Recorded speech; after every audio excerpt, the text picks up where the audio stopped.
नमस्कार दोस्तों, स्वागत है आपका हमारे YouTube चैनल में। आज की इस वीडियो में हम मार्गशीर्ष पूर्णिमा व्रत की कथा का पाठ करेंगे। मार्गशीर्ष माह की पूर्णिमा तिथि को मार्गशीर्ष पूर्णिमा कहा जाता है और इस व्रत का अपना एक विशेष महत्व है। लोग भगवान विष्णु का आशीर्वाद पाने के लिए इस पूर्णिमा के दिन व्रत उपवास करते हैं। साथ ही इस दिन दान करने से भी पुण्य फल प्राप्त होता है। अगर आप भी मार्गशीर्ष पूर्णिमा का व्रत कर रहे हैं तो सत्यनारायण भगवान की कथा जरूर पढ़ें या सुनें। तो आइए पाठ शुरू करते हैं।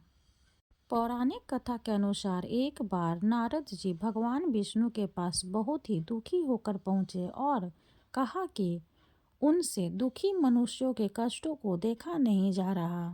उन्होंने भगवान से कहा कि आप कोई ऐसा आसान उपाय बताएं जिससे कि लोगों का कल्याण हो। यह सुनकर भगवान श्री हरि ने कहा कि जो भी व्यक्ति सांसारिक सुख और मृत्यु के बाद मोक्ष प्राप्त करना चाहता है उसे श्री सत्यनारायण भगवान की पूजा व व्रत करना चाहिए। भगवान विष्णु ने फिर सत्यनारायण व्रत के बारे में विस्तार से बताया।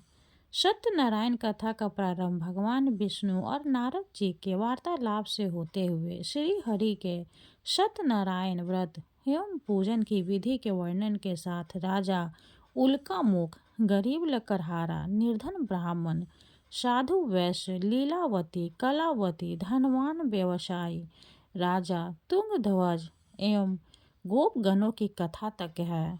कथा सार ग्रहण करने से यह निष्कर्ष निकलता है कि जिस किसी ने सत्य के प्रति श्रद्धा विश्वास किया उन सब के कार्य सिद्ध हो गए।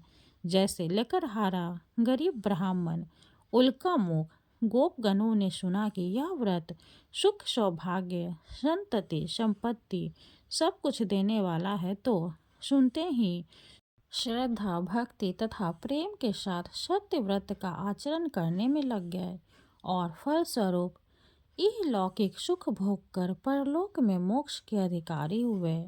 साधु वैश्य ने भी यही प्रसंग राजा उल्कामुख से विधि विधान के साथ सुना, किंतु उसका विश्वास अधूरा था, श्रद्धा में कमी थी। वह कहता था कि संतान प्राप्ति पर सत्यव्रत पूजन करूंगा। समय बीतने पर उसके घर एक सुंदर कन्या ने जन्म लिया।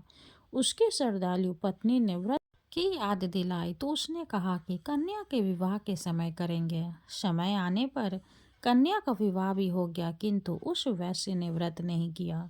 वह अपने दामाद को लेकर व्यापार के लिए चला गया। उसे चोरी के आरोप में राजा चंद्रकेतु द्वारा दामाद सहित कारागार में डाल दिया गया। पीछे घर में भी चोरी हो गई। पत्नी लीलावती व पुत्री कलावती भिक्षावृत्ति के लिए विवश हो गई। एक दिन कलावती ने किसी विप्र के घर श्री सत्यनारायण का पूजन होते देखा और घर आकर माँ को बताया। तब माँ ने अगले दिन श्रद्धा से व्रत पूजन कर भगवान से पति और दामाद के शीघ्र वापस आने का वरदान मांगा। श्री हरि प्रसन्न हो गए और स्वप्न में राजा को दोनों बंदियों को छोड़ने का आदेश दिया। राजा ने उनका धन धान्य तथा प्रचुर द्रव्य देखकर उन्हें विदा किया। घर आकर पूर्णिमा और संक्रांति को सत्यव्रत का जीवन पर्यंत आयोजन करता रहा। फलतः सांसारिक सुख भोग कर उसे मोक्ष प्राप्त हुआ। इसी प्रकार राजा तुंगध्वज ने वन में गोपगणों को श्री सत्यनारायण भगवान का पूजन करते देखा, किंतु प्रभुता के मद में चूर राजा न तो पूजा स्थल पर गया, न दूर से ही प्रणाम किया और न ही गोपगणों द्वारा दिया प्रसाद ग्रहण किया। परिणाम यह हुआ कि राजा के पुत्र, धन धान्य, अश्व, गजादि सब नष्ट हो गए। राजा को अकस्मात यह आभास हुआ कि विपत्ति का कारण सत्यदेव भगवान का निरादर है। उसे बहुत पश्चाताप हुआ। वह तुरंत वन में गया, गोपगणों को बुलाकर काफी समय लगाकर सत्यनारायण भगवान की पूजा की। फिर उसने उनसे ही प्रसाद ग्रहण किया तथा घर आ गया। उसने देखा कि विपत्ति टल गई और उसकी सारी संपत्ति तथा जन सुरक्षित हो गए। राजा प्रसन्नता से भर गया और सत्यव्रत के आचरण में निरत हो गया तथा अपना सर्वस्व भगवान को अर्पित कर दिया। श्री सत्यनारायण व्रत से हमें शिक्षा मिलती है कि सत्य रूप ब्रह्म जीवात्मा रूप में हमें अंदर विद्यमान है। हम सब सत्य के ही स्वरूप हैं, पर माया के वश में आकर नष्ट होने वाली वस्तुओं को संग्रह करने की सोचकर संसार में मग्न हो रहे हैं। इस अज्ञान को दूर करके सत्य को स्वीकार करना और प्रभु की भक्ति करना ही मानव का धर्म है। कथा समाप्त हुई। बोलिए सत्यनारायण भगवान की जय, विष्णु भगवान की जय। आइए अब हम श्री विष्णु जी की आरती करेंगे। ओम जय जगदीश हरे, स्वामी जय जगदीश हरे। भक्त जनों के संकट क्षण में दूर करे। ओम जय जगदीश हरे, जो ध्यावे फल पावे। दुख बिन से मन का, सुख संपत्ति घर आवे। कष्ट मिटे तन का।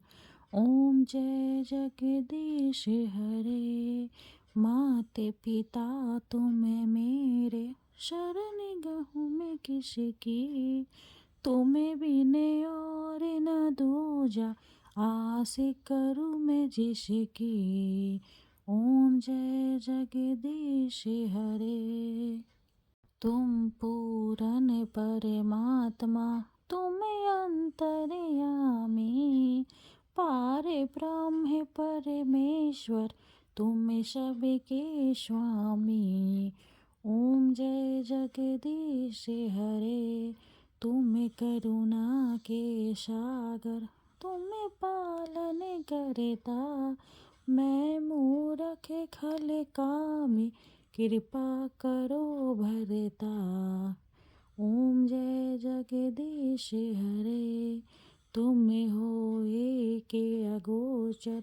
सबके प्राणपति, किस विधि मिलूं दया मैं। तुमको मैं कुमति। ओम जय जगदीश हरे, दीन बंधु दुख हरता। तुम ठाकुर मेरे, अपने हाथ उठाओ। द्वार पर तेरे। ओम जय जगदीश हरे। विषय विकार मिटाओ, पाप हरो देवा। श्रद्धा भक्ति बढ़ाओ, संतन की सेवा। ओम जय जगदीश हरे, तन मन धन और संपत्ति सब कुछ है तेरा। तेरा तुझको अर्पण, क्या लागे मेरा। ओम जय जगदीश हरे, जगदीश्वर जी की आरती जो कोई नर गावे। कहते शिवानंद स्वामी, भजते शिवानंद स्वामी। मन वांछित फल पावे। ओम जय जगदीश हरे, स्वामी जय जगदीश हरे।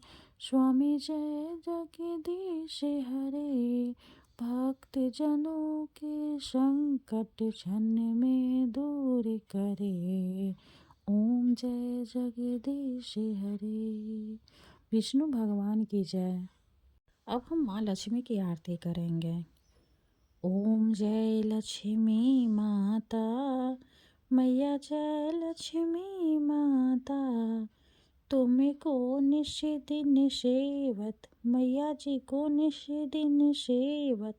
हरि विष्णु विधाता। ओम जय लक्ष्मी माता, उमा रमा ब्रह्मानी। तुम ही जग माता, मैया तुम ही जग माता। सूर्य चंद्रमा ध्यावत, नारद ऋषि गाता। ओम जय लक्ष्मी माता, दुर्गा रूप निरंजनी। सुख संपत्ति दाता, मैया सुख संपत्ति दाता।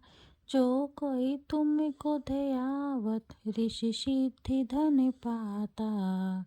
ओम जय लक्ष्मी माता, तुम पाताल निवासिनी, तुम ही शुभदाता। मैया तुम ही शुभदाता, कर्म प्रभाव प्रकाशनि भव निधि की त्राता।